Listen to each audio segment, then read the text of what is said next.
Book 5. Then Pallas Minerva put valor into the heart of Diomed, son of Tydeus, that he might excel all the other Argives, and cover himself with glory. She made a stream of fire flare from his shield and helmet, like the star that shines most brilliantly in summer after its bath in the waters of Oceanus. Even such a fire did she kindle upon his head and shoulders as she bade him speed into the thickest hurly-burly of the fight. Now there was a certain rich and honorable man among the Trojans, priest of Vulcan, and his name was Dares. He had 2 sons, Phegeus and Idaeus, both of them skilled in all the arts of war. These 2 came forward from the main body of Trojans, and set upon Diomed, he being on foot, while they fought from their chariot. When they were close up to one another, Phegeus took aim first, but his spear went over Diomed's left shoulder without hitting him. Diomed then threw, and his spear sped not in vain, for it hit Phegeus on the breast near the nipple, and he fell from his chariot. Idaeus did not dare to bestride his brother's body, but sprang from the chariot and took to flight, or he would have shared his brother's fate, whereon Vulcan saved him by wrapping him in a cloud of darkness, that his old father might not be utterly overwhelmed with grief. But the son of Tydeus drove off with the horses, and bade his followers take them to the ships. The Trojans were scared when they saw the 2 sons of Dares, one of them in fright, and the other lying dead by his chariot. Minerva therefore took Mars by the hand and said, "Mars, Mars, bane of men, blood-stained, stormer of cities, may we not now leave the Trojans and Achaeans to fight it out, and see to which of the 2 Jove will vouchsafe the victory? Let us go away, and thus avoid his anger." So saying, she drew Mars out of the battle, and set him down upon the steep banks of the Scamander. Upon this the Danaans drove the Trojans back, and each one of their chieftains killed his man. First King Agamemnon flung mighty Odius, captain of the Halizoni, from his chariot. The spear of Agamemnon caught him on the broad of his back, just as he was turning in flight. It struck him between the shoulders and went right through his chest, and his armor rang rattling round him as he fell heavily to the ground. Then Idomeneus killed Phesis, son of Boris the Meonian, who had come from Varne. Mighty Idomeneus speared him on the right shoulder as he was mounting his chariot, and the darkness of death enshrouded him as he fell heavily from the car. The squires of Idomeneus spoiled him of his armor, while Menelaus, son of Atreus, killed Scamandrius, the son of Strophius, a mighty huntsman and keen lover of the chase. Diana herself had taught him how to kill every kind of wild creature that is bred in mountain forests, but neither she nor his famed skill in archery could now save him, for the spear of Menelaus struck him in the back as he was flying. It struck him between the shoulders and went right through his chest, so that he fell headlong, and his armor rang rattling round him. Meriones then killed Phereclus, the son of Tecton, who was the son of Hermon, a man whose hand was skilled in all manner of cunning workmanship, for Pallas Minerva had dearly loved him. He it was that made the ships for Alexandrus, which were the beginning of all mischief, and brought evil alike both on the Trojans and on Alexandrus himself, for he heeded not the decrees of heaven. Meriones overtook him as he was flying, and struck him on the right buttock. The point of the spear went through the bone into the bladder, and death came upon him as he cried aloud, and fell forward on his knees. Meges, moreover, slew Pedaeus, son of Antenor, who, though he was a bastard, had been brought up by Theano as one of her own children, for the love she bore her husband. The son of Phyleus got close up to him, and drove a spear into the nape of his neck. It went under his tongue all among his teeth, so he bit the cold bronze, and fell dead in the dust. And Eurypylus, son of Euaemon, killed Hypsenor, the son of noble Dolopian, who had been made priest of the river Scamander, and was honored among the people as though he were a god. Eurypylus gave him chase as he was flying before him, smote him with his sword upon the arm, and lopped his strong hand from off it. The bloody hand fell to the ground, and the shades of death, with fate that no man can withstand, came over his eyes. Thus furiously did the battle rage between them. As for the son of Tydeus, you could not say whether he was more among the Achaeans or the Trojans.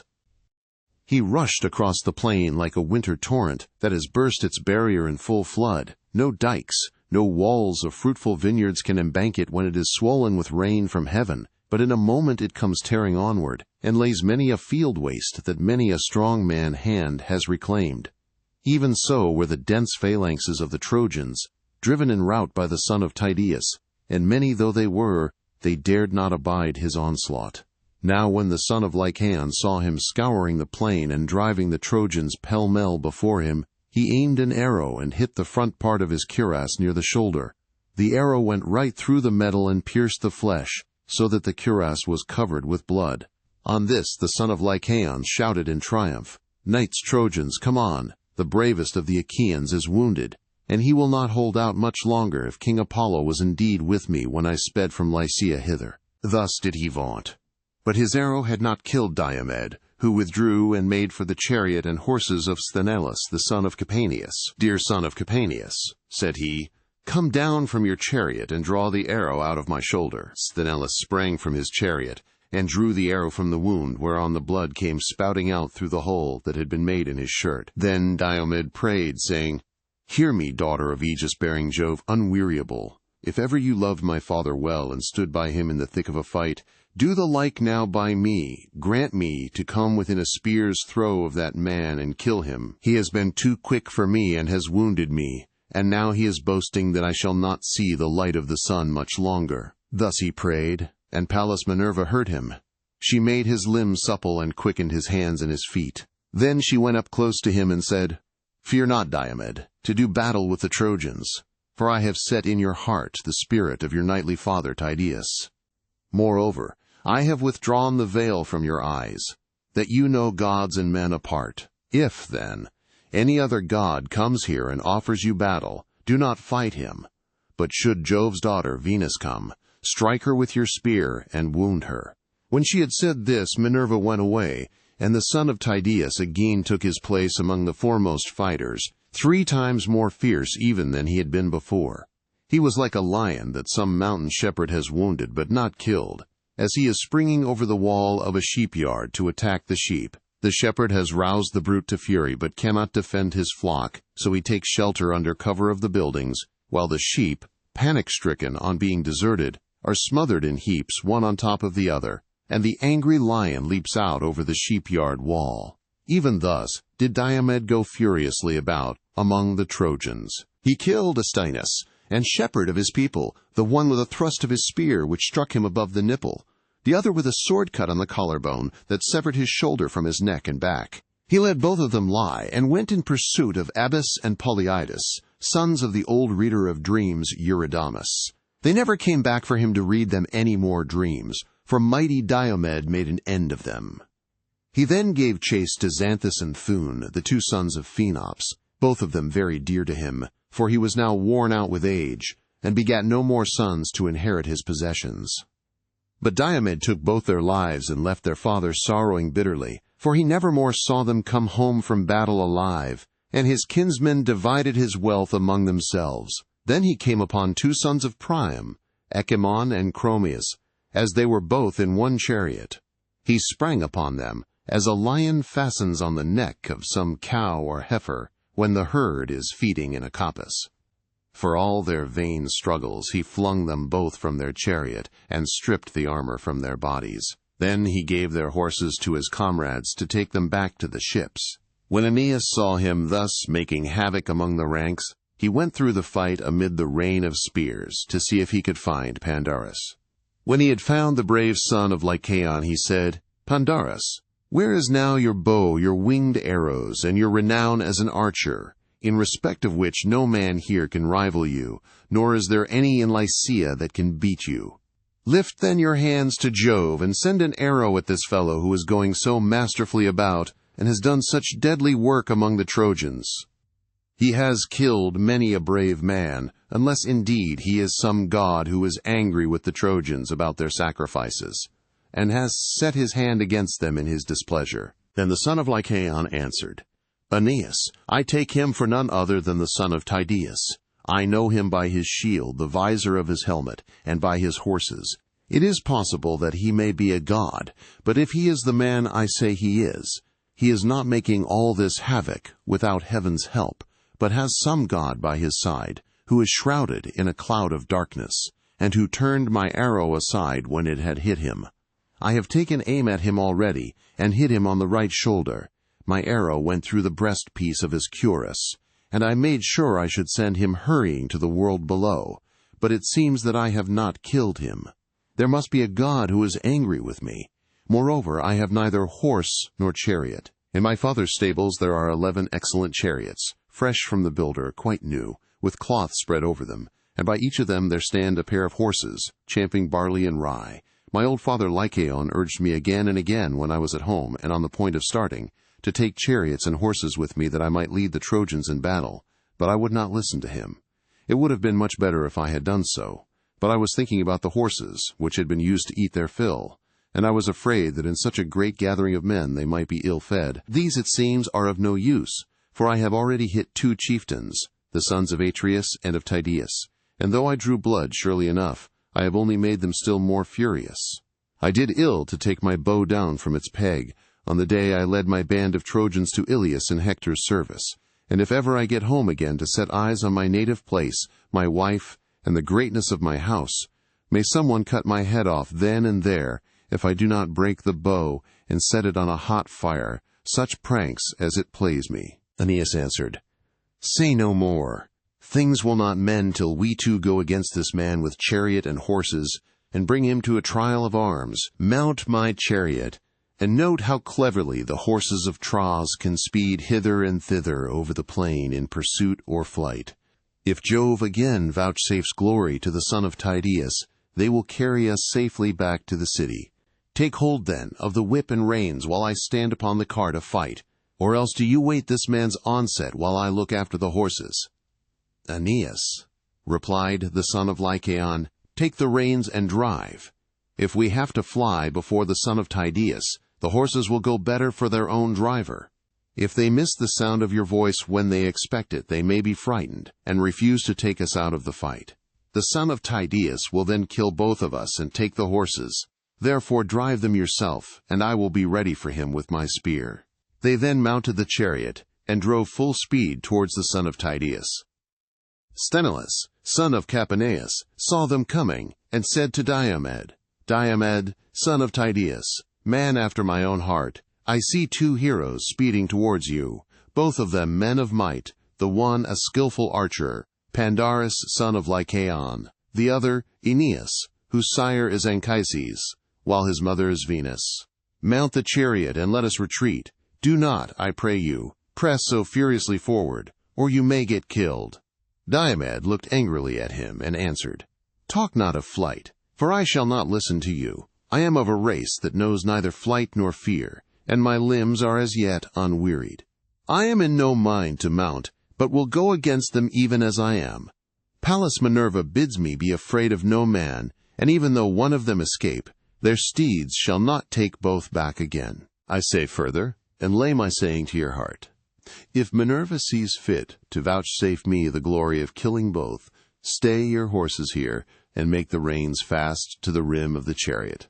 Then be sure you spring Aeneas' horses, and drive them from the Trojan to the Achaean ranks. They are of the stock that great Jove gave to Tros in payment for his son Ganymede, and are the finest that live and move under the sun. King Anchises stole the blood by putting his mares to them without Laomedon's knowledge, and they bore him 6 foals. 4 are still in his stables, but he gave the other 2 to Aeneas. We shall win great glory if we can take them. Thus did they converse, but the other 2 had now driven close up to them, and the son of Lycaon spoke first. Great and mighty son, said he, of noble Tydeus, my arrow failed to lay you low, so I will now try with my spear. He poised his spear as he spoke and hurled it from him. It struck the shield of the son of Tydeus. The bronze point pierced it, and passed on till it reached the breastplate.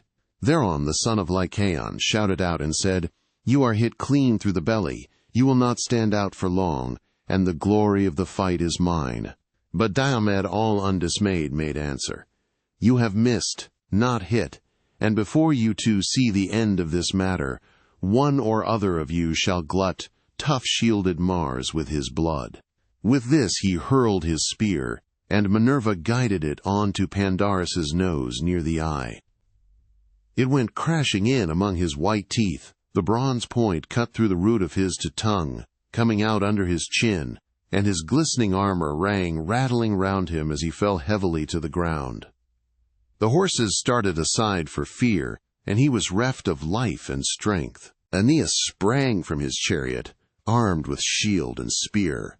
Fearing lest the Achaeans should carry off the body, he bestrode it as a lion in the pride of strength, with shield and on spear before him, and a cry of battle on his lips, resolute to kill the first that should dare face him. But the son of Tydeus caught up a mighty stone, so huge and great that as men now are it would take two to lift it. Nevertheless he bore it aloft with ease unaided, and with this he struck Aeneas on the groin where the hip turns in the joint that is called the cup bone. The stone crushed this joint, and broke both the sinews, while its jagged edges tore away all the flesh. The hero fell on his knees, and propped himself with his hand resting on the ground, till the darkness of night fell upon his eyes. And now Aeneas, king of men, would have perished then and there, had not his mother, Jove's daughter Venus, who had conceived him by Anchises when he was herding cattle, been quick to mark, and thrown her 2 white arms about the body of her dear son. She protected him by covering him with a fold of her own fair garment, lest some Danaan should drive a spear into his breast and kill him. Thus, then, did she bear her dear son out of the fight. But the son of Capaneus was not unmindful of the orders that Diomed had given him.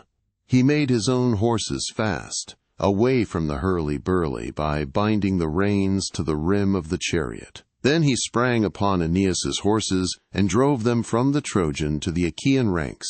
When he had so done, he gave them over to his chosen comrade Deipylus, whom he valued above all others as the one who was most like-minded with himself, to take them on to the ships.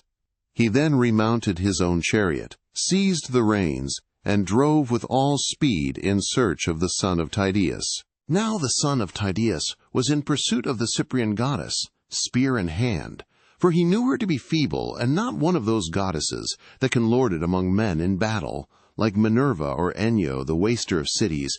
And when at last, after a long chase, he caught her up, he flew at her, and thrust his spear into the flesh of her delicate hand. The point tore through the ambrosial robe which the Graces had woven for her, and pierced the skin between her wrist and the palm of her hand, so that the immortal blood, or ichor, that flows in the veins of the blessed gods came pouring from the wound.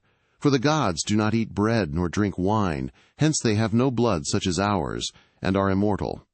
Venus screamed aloud and let her son fall, but Phoebus Apollo caught him in his arms, and hid him in a cloud of darkness, lest some Danaan should drive a spear into his breast and kill him. And Diomed shouted out as he left her, "Daughter of Jove, leave war and battle alone. Can you not be contented with beguiling silly women? If you meddle with fighting, you will get what will make you shudder at the very name of war."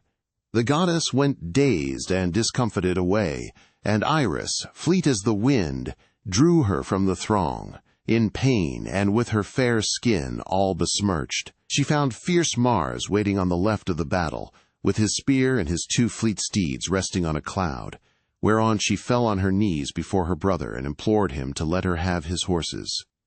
"Dear brother," she cried, "save me and give me your horses to take me to Olympus where the gods dwell. I am badly wounded by a mortal, the son of Tydeus, who would now fight even with Father Jove." Thus she spoke, and Mars gave her his gold-bedizened steeds. She mounted the chariot sick and sorry at heart, while Iris sat beside her and took the reins in her hand. She lashed her horses on, and they flew forward, nothing loath, till in a trice they were at high Olympus, where the gods have their dwelling. There she stayed them, unloosed them from the chariot, and gave them their ambrosial forage. But Venus flung herself onto the lap of her mother Dione, who threw her arms about her and caressed her, saying, "Which of the heavenly beings has been treating you in this way, as though you had been doing something wrong in the face of day?" And laughter-loving Venus answered, "Proud Diomed, the son of Tydeus, wounded me because I was bearing my dear son Aeneas, whom I love best of all mankind, out of the fight." The war is no longer one between Trojans and Achaeans, for the Danaans have now taken to fighting with the immortals. Bear it, my child, replied Dione, and make the best of it. We dwellers in Olympus have to put up with much at the hands of men, and we lay much suffering on one another. Mars had to suffer when Otus and Ephialtes, children of Aloeus, bound him in cruel bonds, so that he lay 13 months imprisoned in a vessel of bronze. Mars would have then perished, had not fair Eriboea, stepmother to the sons of Ilias, told Mercury, who stole him away when he was already well nigh worn out by the severity of his bondage. Juno, again, suffered when the mighty son of Amphitryon wounded her on the right breast with a 3-barbed arrow, and nothing could assuage her pain. So also did huge Hades, when this same man, the son of Aegis-bearing Jove, hit him with an arrow even at the gates of hell, and hurt him badly. Thereon Hades went to the house of Jove on great Olympus, angry and full of pain, and the arrow in his brawny shoulder caused him great anguish, till Paeon healed him by spreading soothing herbs on the wound, for Hades was not of mortal mold. Daring, headstrong, evildoer, who recked not of his sin in shooting the gods that dwell in Olympus. And now Minerva has egged this son of Tydeus on against yourself. Fool that he is for not reflecting that no man who fights with gods will live long, or hear his children prattling about his knees when he returns from battle. Let, then, the son of Tydeus see that he does not have to fight with one who is stronger than you are. Then shall his brave wife Aegialeia, daughter of Adrestus, rouse her whole house from sleep, wailing for the loss of her wedded lord, Diomed, the bravest of the Achaeans. So saying, she wiped the ichor from the wrist of her daughter with both hands, whereon the pain left her, and her hand was healed. But Minerva and Juno, who were looking on, began to taunt Jove with their mocking talk, and Minerva was first to speak. "Father Jove," said she, "do not be angry with me, but I think the Cyprian must have been persuading some one of the Achaean women to go with the Trojans of whom she is so very fond, and while caressing one or other of them, she must have torn her delicate hand with the gold pin of the woman's brooch." The sire of gods and men smiled, and called golden Venus to his side. "My child," said he, "it has not been given you to be a warrior. Attend, henceforth, to your own delightful matrimonial duties, and leave all this fighting to Mars and to Minerva." Thus did they converse. But Diomed sprang upon Aeneas, though he knew him to be in the very arms of Apollo. Not one whit did he fear the mighty god, so set was he on killing Aeneas and stripping him of his armor. Thrice did he spring forward with might and main to slay him, and thrice did Apollo beat back his gleaming shield.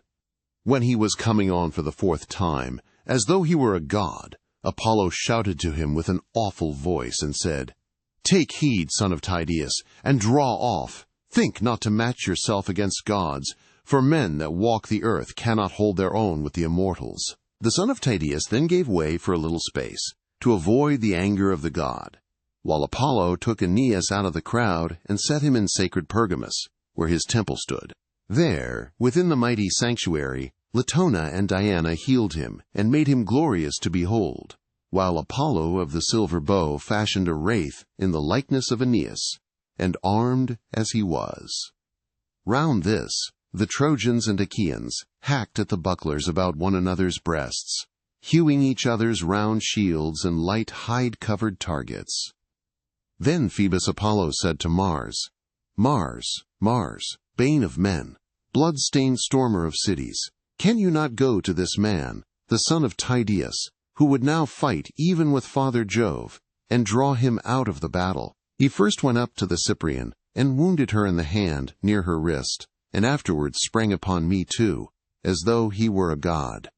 He then took his seat on the top of Pergamus, while murderous Mars went about among the ranks of the Trojans, cheering them on, in the likeness of fleet Acamas, chief of the Thracians. "Sons of Priam," said he, "how long will you let your people be thus slaughtered by the Achaeans?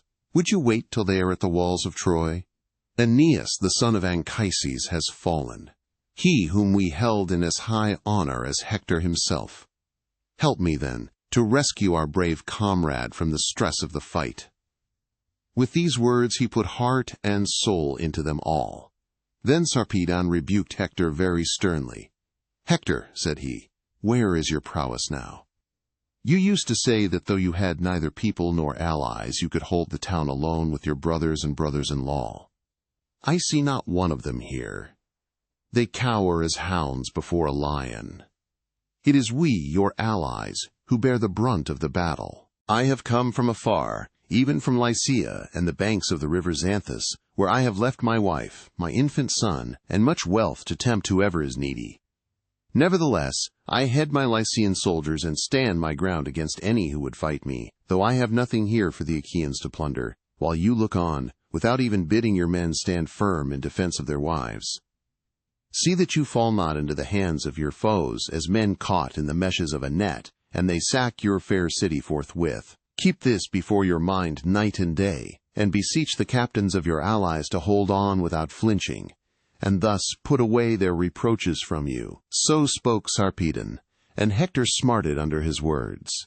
He sprang from his chariot clad in his suit of armor, and went about among the host brandishing his 2 spears, exhorting the men to fight, and raising the terrible cry of battle. Then they rallied and again faced the Achaeans, but the Argives stood compact and firm, and were not driven back. As the breezes sport with the chaff upon some goodly threshing floor, when men are winnowing while yellow Ceres blows with the wind to sift the chaff from the grain, and the chaff heaps grow whiter and whiter, even so did the Achaeans whiten in the dust which the horses, hooves raised to the firmament of heaven, as their drivers turned them back to battle, and they bore down with might upon the foe. Fierce Mars, to help the Trojans, covered them in a veil of darkness, and went about everywhere among them, inasmuch as Phoebus Apollo had told him that when he saw Pallas, Minerva leave the fray, he was to put courage into the hearts of the Trojans, for it was she who was helping the Danaans. Then Apollo sent Aeneas forth from his rich sanctuary, and filled his heart with valor, whereon he took his place among his comrades, who were overjoyed at seeing him alive, sound, and of a good courage, but they could not ask him how it had all happened, for they were too busy with the turmoil raised by Mars and by Strife, who raged insatiably in their midst. The 2 Ajaxes, Ulysses and Diomed, cheered the Danaans on, fearless of the fury and onset of the Trojans. They stood as still as clouds which the son of Saturn has spread upon the mountain tops, when there is no air, and fierce Boreas sleeps with the other boisterous winds, whose shrill blasts scatter the clouds in all directions. Even so did the Danaans stand firm and unflinching against the Trojans. The son of Atreus went about among them and exhorted them. "My friends," said he, "quit yourselves like brave men, and shun dishonor in one another's eyes amid the stress of battle. They that shun dishonor more often live than get killed, but they that fly save neither life nor name." As he spoke, he hurled his spear and hit one of those who were in the front rank, the comrade of Aeneas, Decoon, son of Pergasus, whom the Trojans held in no less honor than the sons of Priam, for he was ever quick to place himself among the foremost. The spear of King Agamemnon struck his shield and went right through it, for the shield stayed it not. It drove through his belt into the lower part of his belly, and his armor rang rattling round him as he fell heavily to the ground. Then Aeneas killed 2 champions of the Danaans, Crathon and Orsilochus. Their father was a rich man who lived in the strong city of Fair, and was descended from the river Alpheus, whose broad stream flows through the land of the Pylians.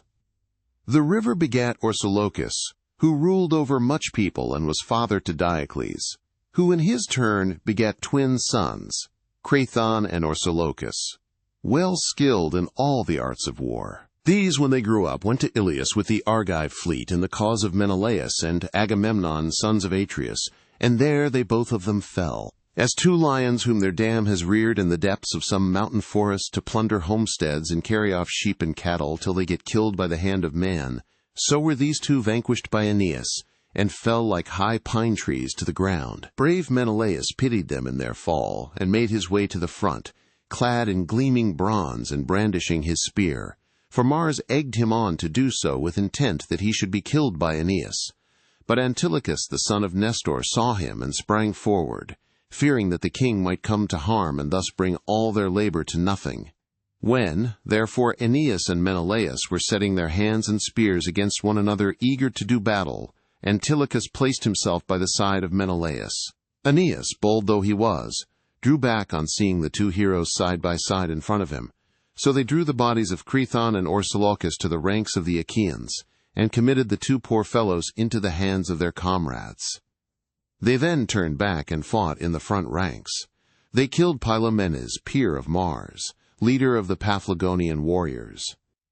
Menelaus struck him on the collarbone as he was standing on his chariot, while Antilochus hit his charioteer and squire Medon, the son of Atimneus, who was turning his horses in flight. He hit him with a stone upon the elbow, and the reins, enriched with white ivory, fell from his hands into the dust. Antilochus rushed towards him and struck him on the temples with his sword, whereon he fell head first from the chariot to the ground. There he stood for a while with his head and shoulders buried deep in the dust, for he had fallen on sandy soil till his horses kicked him and laid him flat on the ground, as Antilochus lashed them and drove them off to the host of the Achaeans. But Hector marked them from across the ranks, and with a loud cry rushed towards them, followed by the strong battalions of the Trojans. Mars and dread Enyo led them on. She fraught with ruthless turmoil of battle, while Mars wielded a monstrous spear, and went about, now in front of Hector, and now behind him. Diomed shook with passion as he saw them. As a man crossing a wide plain is dismayed to find himself on the brink of some great river, rolling swiftly to the sea, he sees its boiling waters and starts back in fear, even so did the son of Tydeus give ground. Then he said to his men, "My friends, how can we wonder that Hector wields the spear so well? Some god is ever by his side to protect him, and now Mars is with him in the likeness of mortal man. Keep your faces therefore towards the Trojans, but give ground backwards, for we dare not fight with gods." As he spoke, the Trojans drew close up, and Hector killed 2 men, both in one chariot, Menestheus and Anchialus, heroes well versed in war. Ajax, son of Telamon, pitied them in their fall.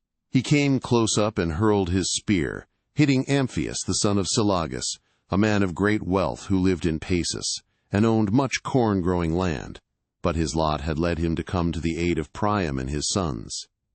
Ajax struck him in the belt. The spear pierced the lower part of his belly, and he fell heavily to the ground. Then Ajax ran towards him to strip him of his armor, but the Trojans rained spears upon him, many of which fell upon his shield.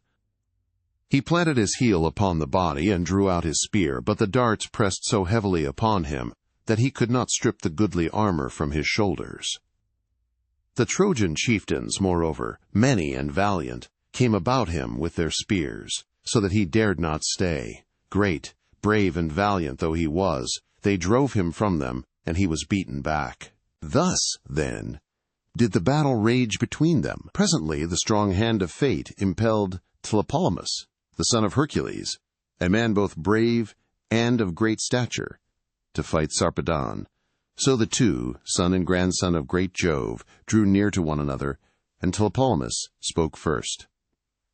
"Sarpedon," said he, "counselor of the Lycians, why should you come skulking here, you who are a man of peace? They lie who call you son of aegis-bearing Jove, for you are little like those who were of old his children. Far other was Hercules, my own brave and lion-hearted father, who came here for the horses of Laomedon, and though he had 6 ships only, and few men to follow him, sacked the city of Ilias, and made a wilderness of her highways. You are a coward, and your people are falling from you.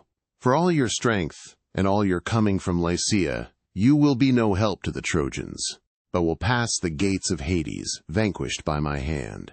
And Sarpedon, captain of the Lycians, answered, "Tlepolemus, your father overthrew Ilias by reason of Laomedon's folly in refusing payment to one who had served him well. He would not give your father the horses which he had come so far to fetch. As for yourself, you shall meet death by my spear. You shall yield glory to myself, and your soul to Hades of the noble steeds." Thus spoke Sarpedon, and Tlepolemus upraised his spear. They threw at the same moment, and Sarpedon struck his foe in the middle of his throat. The spear went right through, and the darkness of death fell upon his eyes.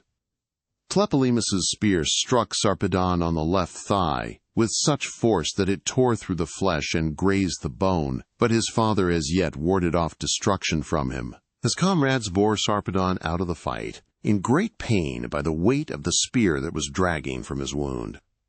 They were in such haste and stress as they bore him, that no one thought of drawing the spear from his thigh, so as to let him walk uprightly. Meanwhile the Achaeans carried off the body of Tlepolemus, whereon Ulysses was moved to pity, and panted for the fray as he beheld them.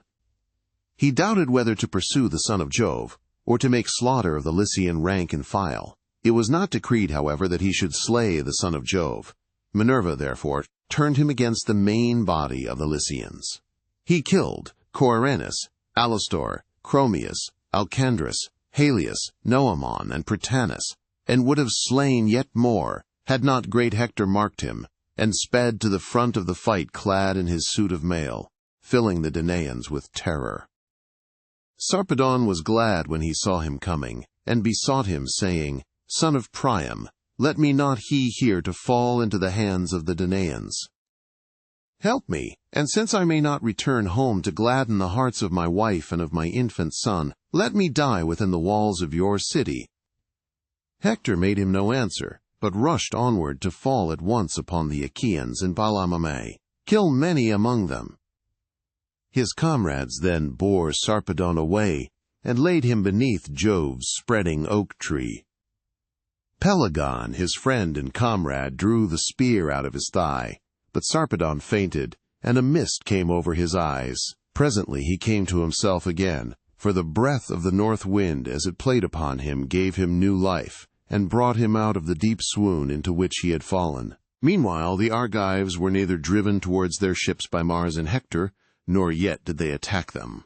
When they knew that Mars was with the Trojans they retreated, but kept their faces still turned towards the foe. Who, then, was first, and who last to be slain by Mars and Hector? They were valiant Teuthras, and Orestes the renowned charioteer, Trecus the Aetolian warrior, Anomaeus, Helenus the son of Aenops, and Oresbius of the gleaming girdle, who was possessed of great wealth, and dwelt by the Cephisian lake with the other Boeotians who lived near him, owners of a fertile country.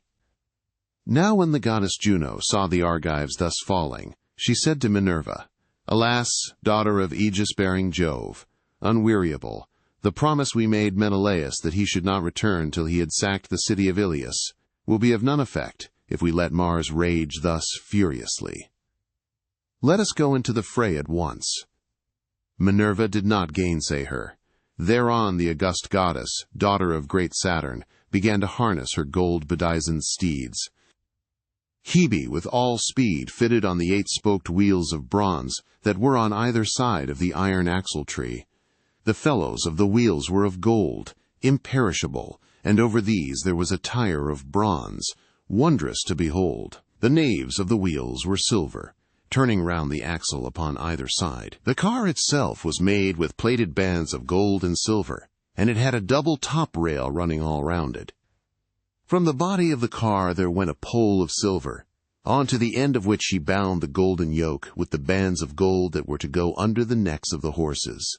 Then Juno put her steeds under the yoke, eager for battle and the war cry. Meanwhile Minerva flung her richly embroidered vesture, made with her own hands, onto her father's threshold, and donned the shirt of Jove. Arming herself for battle, she threw her tasseled aegis about, her shoulders wreathed round with rout as with a fringe, and on it were strife and strength and panic whose blood runs cold. Moreover, there was the head of the dread monster Gorgon, grim and awful to behold, portent of Aegis-bearing Jove. On her head she set her helmet of gold with 4 plumes, and coming to a peak, both in front and behind, decked with the emblems of 100 cities.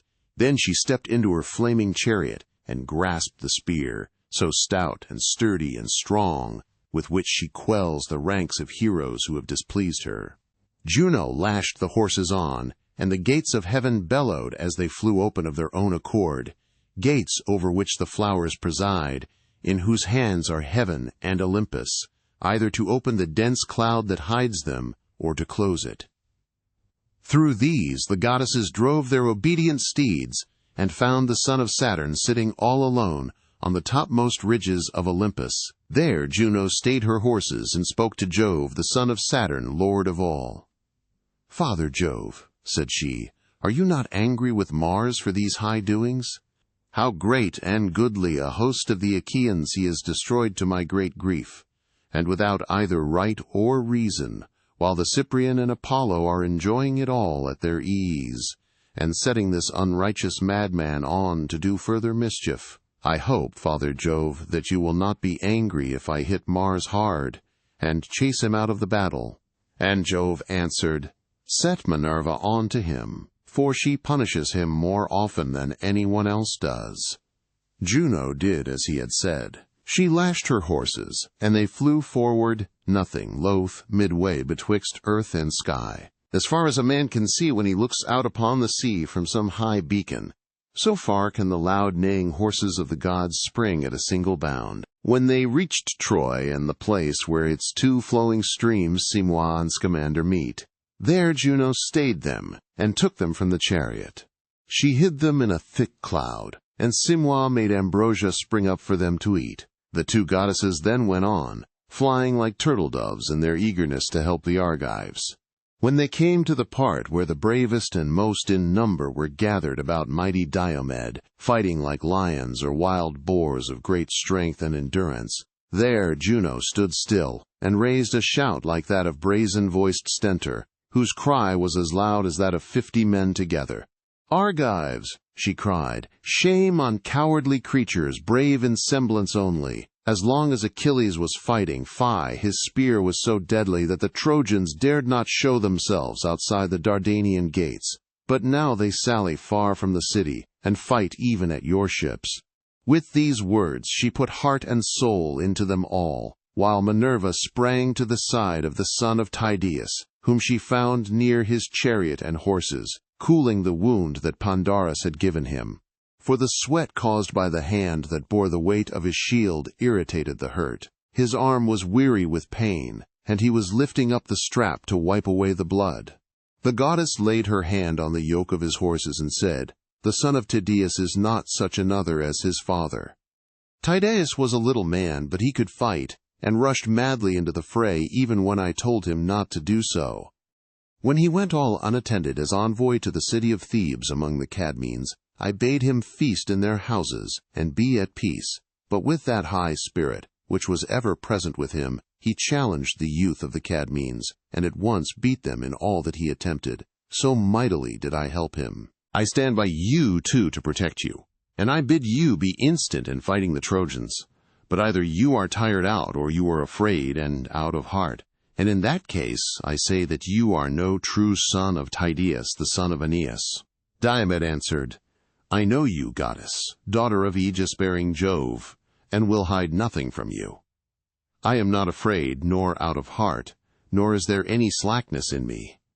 I am only following your own instructions. You told me not to fight any of the blessed gods, but if Jove's daughter Venus came into battle, I was to wound her with my spear. Therefore I am retreating, and bidding the other Argives gather in this place, for I know that Mars is now lording it in the field." "Diomed, son of Tydeus," replied Minerva, "man after my own heart, fear neither Mars nor any other of the immortals, for I will befriend you. Nay, drive straight at Mars, and smite him in close combat. Fear not this raging madman, villain incarnate, first on one side, and then on the other." But now he was holding talk with Juno and myself, saying he would help the Argives, and attack the Trojans. Nevertheless, he is with the Trojans, and has forgotten the Argives. With this, she caught hold of Sthenelus, and lifted him off the chariot onto the ground. In a second he was on the ground, whereupon the goddess mounted the car and placed herself by the side of Diomed.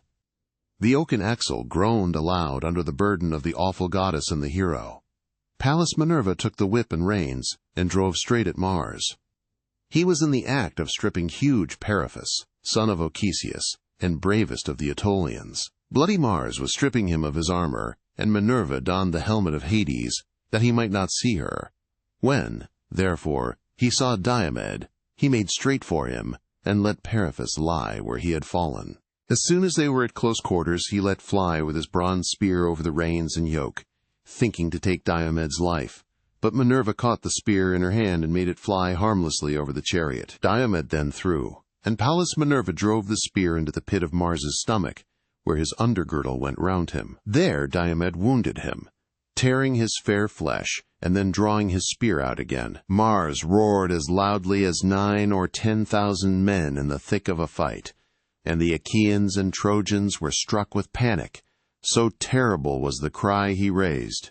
As a dark cloud in the sky when it comes on to blow after heat, even so did Diomed son of Tydeus see Mars ascend into the broad heavens. With all speed he reached high Olympus, home of the gods, and in great pain sat down beside Jove, the son of Saturn.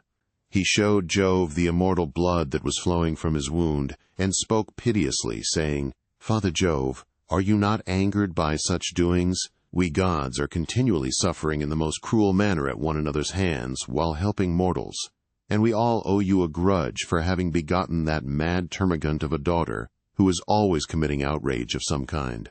We other gods must all do as you bid us, but her you neither scold nor punish.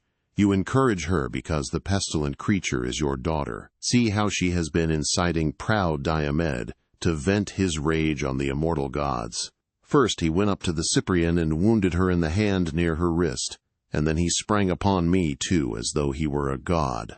Had I not run for it, I must either have lain there for long enough in torments among the ghastly corpse, or have been eaten alive with spears till I had no more strength left in me." Jove looked angrily at him and said, "Do not come whining here, sir, facing both ways.